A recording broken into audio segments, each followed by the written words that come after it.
Bonjour et bienvenue dans cette nouvelle édition du QG Week-end. Au sommaire de l'actualité, le Zimbabwe dans l'attente des résultats des élections générales, scrutin sous haute tension, de nombreux dysfonctionnements ont été signalés durant le vote, l'opposition crie à la fraude.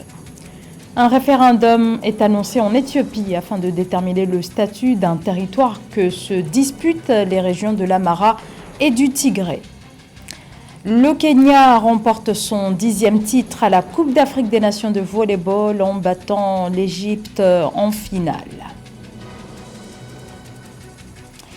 Les Gabonais votent ce samedi. Près de 850 000 électeurs sont attendus aux urnes pour les élections générales. 3 scrutins en une seule séquence, les législatives, la présidentielle et les municipales qui se tiennent dans un contexte d'inquiétude, principalement au sujet de la transparence des scrutins dans ce pays, secoué par les crises post-électorales quasiment à chaque échéance électorale. Alors, dans la perspective du vote, sachez que le ministère de l'Intérieur a décidé de fermer les frontières terrestres et maritimes. La mesure qui, selon les autorités gabonaises, est destinée à garantir la sécurité a pris effet ce vendredi 25 août minuit et durera jusqu'à ce samedi minuit. Des retards dans certains bureaux de vote, des dizaines d'observateurs du scrutin arrêtés et désormais des craintes quant à l'issue du dépouillement. C'est le contexte qui entoure les élections générales qui se sont tenues ces 23 et 24 août au Zimbabwe, notamment la présidentielle avec un face-à-face attendu, Nelson Chamisa, candidat de l'opposition, et le président sortant Emmerson Mnangagwa. Les résultats devraient intervenir au cours des prochaines heures, mais d'ores et déjà, compte tenu des irrégularités relevées, même par les observateurs régionaux, l'opposition dénonce des fraudes et entraves qui auraient entaché le scrutin présidentiel et législatif. Mildred Diamou. Après 2 jours de vote, les 23 et 24 août 2023, dans le cadre des élections générales au Zimbabwe, caractérisées par des retards dans plusieurs bureaux de vote, les premières tendances sont déjà visibles. Au soir du 24 août, moins d'une dizaine des 210 circonscriptions législatives ont connu leurs résultats. Même si cela ne révèle pas une véritable tendance nationale, plusieurs candidats ont reconnu leur défaite et se sont retirés. Le 23 août 2023, la police zimbabwéenne a déclaré avoir arrêté 41 observateurs électoraux accrédités et militants de la société civile dans des localités de la capitale Harare et saisi des équipements électroniques dénonçant des activités illicites dans la gestion des résultats. Ces équipements étaient utilisés pour compiler illégalement les statistiques et les résultats de vote dans les bureaux de vote à travers le pays. Il est certain que les accusations sont là, vous verrez quand elles seront révélées au tribunal. En ce qui me concerne, si vous enfreignez les lois du pays, la procédure régulière doit pouvoir être exécutée. L'intervention de la police du Zimbabwe intervient en réponse à l'annonce de la coalition des citoyens pour le changement d'anticiper les résultats du scrutin. L'opposition estime que les nombreux retards accusés lors du vote sont une stratégie de fraude électorale perpétrée par la ZANU-PF, parti du président Emmerson Mnangagwa, qui utilise les institutions de l'État pour manipuler les élections en sa faveur. Trop, c'est trop. Nous ne pouvons pas nous permettre une répétition de 2018. La ZANU-PF est tellement désespérée en termes de crédibilité. Vous pouvez voir que M. Mnangagwa avait tout prévu depuis le début. Quant à nous, nous ne le permettrons pas parce que nous ne pouvons pas accepter que ce pays soit gouverné par des gens qui n'ont pas l'esprit des citoyens. L'opposition et divers groupes civiques ont déclaré qu'ils compileraient indépendamment les résultats qui seraient affichés à l'extérieur des bureaux de vote après le décompte. Les créanciers du Zimbabwe ont quant à eux déclaré qu'une élection libre et équitable était une condition préalable à toute négociation visant à aider le pays à résoudre sa crise de la dette. Les militaires au pouvoir au Niger, depuis juillet, somment l'ambassadeur de France de quitter le pays en lui fixant un ultimatum. Le nouveau régime a donné ce vendredi 48 heures à l'ambassadeur de France à Niamey, Sylvain Ité, pour partir. De son côté, le ministère français des Affaires étrangères refuse de se plier aux exigences des militaires qui ont renversé le président Mohamed Bazoum, affirmant, je cite, que les putschistes n'ont pas autorité pour faire cette demande. L'agrément de l'ambassadeur est émanant des seules autorités légitimes nigériennes élues. Fin de citation. Et toujours sur le volet diplomatique, les putschistes du Conseil national pour la sauvegarde de la patrie affirment par contre n'avoir pas demandé aux ambassadeurs de l'Allemagne et du Nigeria de quitter le territoire, contrairement à ce qui avait été annoncé sur la base de documents attribués au CNSP. Le président algérien Abdelmajid Tebboune a indiqué refuser catégoriquement l'option posée par la communauté économique des États d'Afrique de l'Ouest, celle d'une intervention militaire au Niger. Dans un tel scénario, c'est tout le Sahel qui s'embrasera, alerte le chef de l'État, bien qu'il dénonce le renversement du président du pouvoir civil au Niger. Joël Ballot. Le Conseil national pour la sauvegarde de la patrie ni le peuple nigérien ne veulent d'une guerre et demeurent ouverts au dialogue. Une transition pacifique au Niger suite au renversement du régime du président Bazoum le 26 juillet 2023 par le Conseil national pour la sauvegarde de la patrie du général de brigade Abdourahmane Tiani est l'un des objectifs de la visite officielle d'une délégation algérienne conduite par le secrétaire général du ministère des Affaires étrangères, Lounès Magraman. L'audience accordée au diplomate algérien le 24 août par le premier ministre nigérien Ali Lamine Zeine témoigne de la volonté de l'exécutif algérien de contribuer à la recherche d'une solution pacifique à la crise au Niger. Nous sommes de ceux qui privilégient un petit peu la négociation, l'approche politique, l'esprit d'apaisement pour qu'il y ait vraiment une entente autour d'une sortie de crise sans recourir à la violence. Nous regrettons qu'il y ait ce genre d'appel à une intervention militaire étrangère. Nous sommes de ceux qui sont contre, qui s'opposent à toute intervention au Niger, parce qu'une intervention au Niger aura des conséquences naturellement désastreuses, non seulement sur le Niger, mais aussi sur tous les pays de la région. À l'instar du Mali et du Burkina Faso, l'Algérie prend fermement position contre l'ingérence militaire externe au Niger. L'Algérie partage près de 1000 km de frontières avec le Niger et pour paraphraser le président algérien Abdelmajid Tebboune, une intervention militaire externe au Niger serait considérée comme une menace directe pour l'Algérie, d'où son rejet catégorique. Nous sommes en train de travailler et d'œuvrer, de déployer des efforts pour qu'une approche politique négociée soit privilégiée et on espère qu'au bout de ce processus, le Niger retrouvera sa stabilité d'antan.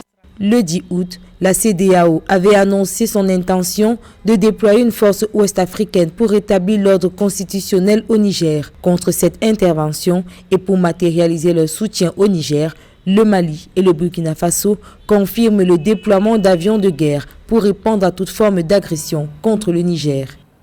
L'Éthiopie prévoit d'organiser un référendum destiné à définir le statut d'un territoire que se disputent les régions du Tigré et celle de l'Amara. Peu d'informations ont été données au sujet de ce scrutin qui, d'après le gouvernement fédéral, pourrait aboutir à la dissolution de l'administration locale actuelle, qualifiée d'illégale dans les territoires contestés. Mildred Diamou. Un différend territorial oppose depuis plus de 30 ans les régions du Tigré et d'Amara au nord de l'Éthiopie. Des dizaines de milliers de Tigréens auraient été chassés de leur foyer par la milice d'Amara ces derniers mois en raison de ce litige. Alors que ce conflit foncier a déjà fait plusieurs victimes et des milliers de déplacés, aggravant la situation humanitaire dans ces parties du pays, le gouvernement envisage la tenue d'un référendum pour déterminer le statut du territoire contesté. L'annonce relative a été faite le 22 août 2023 par le ministre de la Défense, Abraham Beley, lors du festival annuel culturel de la féminité d'Ashenda au nord du pays. Dans les régions où une administration illégale a été créée, elle sera dissoute. Des efforts sont en cours pour ramener dans leur foyer les personnes déplacées de l'ouest et du sud du Tigré. Toutes les questions concernant ces zones seraient traitées par le biais de mécanismes constitutionnels. Les administrations créées pendant la guerre seront remplacées par celles élues par le peuple. Aucune autre force armée ne sera autorisée à opérer dans l'ouest et le sud du Tigré, à l'exception des forces de défense nationales éthiopiennes. Le statut des terres serait décidé par référendum lorsque notre peuple sera prêt et sans aucune pression de qui que ce soit. Les responsables d'Amara estiment que les zones contestées, y compris des terres agricoles fertiles, équivalent à environ un quart du Tigré, ont été conquises au cours des 30 années pendant lesquelles le Front populaire de libération du Tigré a dominé le gouvernement central. Le gouvernement éthiopien veut mettre fin à ce qu'il appelle une administration illégale dans la zone dirigée par les Amara, qui se sont opposés à l'idée d'un référendum, la qualifiant de manière inappropriée de déterminer le statut d'un territoire sur lequel ils affirment avoir un droit historique clair. Le vote populaire semble être une alternative crédible pour pouvoir prévenir ce conflit d'ordre foncier. Mais la crainte majeure est que les Tigréens constituent quasiment une minorité en Éthiopie. Si nous allons à une décision référendaire, il est évident que les Amara pourront alors remporter une victoire certaine qui sera très précaire et qui pourra basculer dans les prochaines décennies encore à des conflits armés entre les populations. Donc nous estimons qu'il est important aujourd'hui pour les autorités fédérales d'Addis Abeba d'aborder dans une approche consensuelle des réformes importantes permettant alors de refonder la gouvernance foncière en Éthiopie en améliorant aujourd'hui les migrations de certaines populations dans certaines régions en réalité. Le différend territorial a alimenté des débats qui ont éclaté fin juillet 2023 entre l'armée éthiopienne et les milices locales d'Amara et ont conduit le gouvernement à déclarer l'état d'urgence. Les autorités du Tigré, qui rejettent les revendications territoriales d'Amara, ont demandé au gouvernement fédéral d'imposer le retrait des forces Amara de ces territoires, conformément à l'accord de sécession des hostilités de Pretoria de novembre 2022, qui stipule que le statut des terres contestées doit être résolu constitutionnellement. Le commerce intra-africain se trouve encore en deçà de ses capacités, un commerce qui peine à décoller, conséquence directe des contraintes structurelles inhérentes au continent, alors qu'en Europe ou encore en Asie, le commerce intra-régional représente plus de 50% des échanges et même au-delà. En Afrique, ce commerce demeure bien inférieur à ce que l'on observe ailleurs. Pour illustrer cette problématique, nous nous sommes arrêtés sur le cas de l'Afrique de l'Est, un bloc régional qui se dit mobilisé afin de renverser la tendance dans le cadre de la zone de libre-échange. Samantha Saberou-Sabubanga. La zone de libre-échange en Afrique de l'Est est un projet ambitieux visant à créer un marché unique dans la région rassemblant les pays membres de la communauté de l'Afrique de l'Est, CEA. L'idée de cette zone de libre-échange a progressé avec la signature d'accords et l'harmonisation des politiques commerciales entre les pays membres. Les échanges commerciaux au sein de la communauté d'Afrique de l'Est ont atteint 10,17 milliards de dollars en septembre 2022, révèle un bilan partiel publié par le secrétariat exécutif de ce groupement sous-régional. Depuis 2007, les États de cette région ont procédé à l'élimination de 257 barrières non tarifaires qui entravaient le commerce entre les pays. Dans les années antérieures, notre objectif a été d'amener les pays à ratifier la ZLECAf. Parce que sans ratification, la ZLECAf n'a pas lieu. On a fait beaucoup de sensibilisation. Au cours de ces sensibilisations, on a eu beaucoup de scepticisme au niveau de la ZLECAf. Mais à force de travailler avec les pays, on les a convaincus de l'importance et du potentiel de la ZLECAf, si bien que de sceptiques, ils sont devenus des demandeurs et même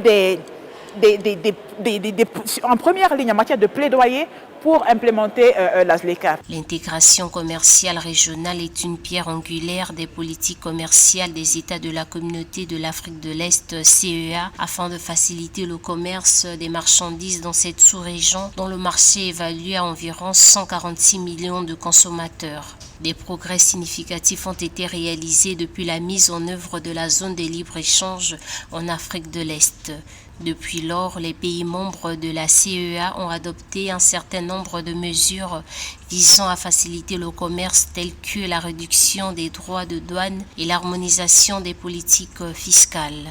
Le président des Comores, en tant que président en exercice de l'Union africaine, est également en train d'appeler ces autres pays, ses autres collègues, à tout faire pour mettre en œuvre la ZLECAf. Donc nous pensons que ça c'est vraiment une influence, mais c'est un travail collaboratif de toute la CEA qui met en avant toute son expertise et qui arrive par cette expertise-là à convaincre les pays, mais également à les accompagner, à adopter des politiques qui sont utiles à la transformation structurelle dont on a besoin pour générer la prospérité. Cependant, malgré ces progrès, il reste encore des défis à relever pour une mise en œuvre complète et efficace de la zone de libre-échange en Afrique de l'Est.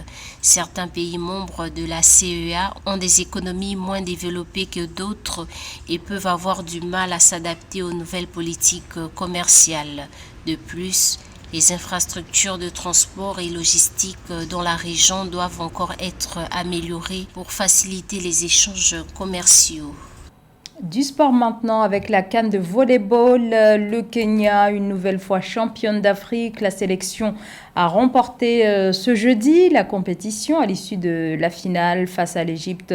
Au terme de cette finale, le Kenya a remporté son 10e titre à la Coupe d'Afrique des Nations de volleyball. Retour sur la finale dans ce reportage.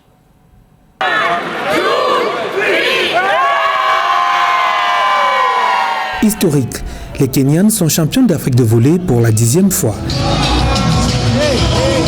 C'est à Yaoundé, où leur déclin au sommet du volleyball africain avait commencé en 2017 face au Cameroun, que les Kenyans renouent avec la victoire. Un 10e sacre continental arraché de haute lutte face aux Égyptiennes qui avaient réalisé jusqu'ici un sans faute. Notre objectif pour cette compétition était de nous qualifier pour les Jeux Olympiques. Nous savons ce que c'est que d'être aux Jeux Olympiques. Nous nous sommes donc préparés pendant plus de 4 mois avant de venir. Si vous vous rendez compte, nous sommes arrivés une semaine avant ici au Cameroun pour nous acclimater, s'habituer au repas qu'on mange sans problème et nous nous sommes préparés depuis le début, depuis le premier jour du match pour y arriver. Les Égyptiennes qui ont tout donné dans la partie n'ont pas été à la hauteur face à une équipe kenyane déterminée. Malgré une attaque agressive et de bons services, les assauts des Égyptiennes n'ont pas pu percer le solide bloc défensif kenyan. Elles ont subi la furie du collectif des filles du sélectionneur Louis Omar de Moura qui l'emporte en 3-7, 25-22, 25-20, 25-14. En tant qu'Africaine, je pense que cette fois-ci, le monde va respecter l'Afrique parce que nous avons de bons talents et que nous sommes prêts à conquérir, à montrer à quel point nous sommes talentueux. Grâce à cette victoire, les Kenyans s'emparent de l'unique place qualificative pour les Jeux Olympiques de Paris 2024. Le Cameroun, pays hôte, s'en sort avec le bronze, suivi du Rwanda, 4e. C'est la fin de cette édition. Merci de l'avoir suivi. Restez avec nous sur Africa 24.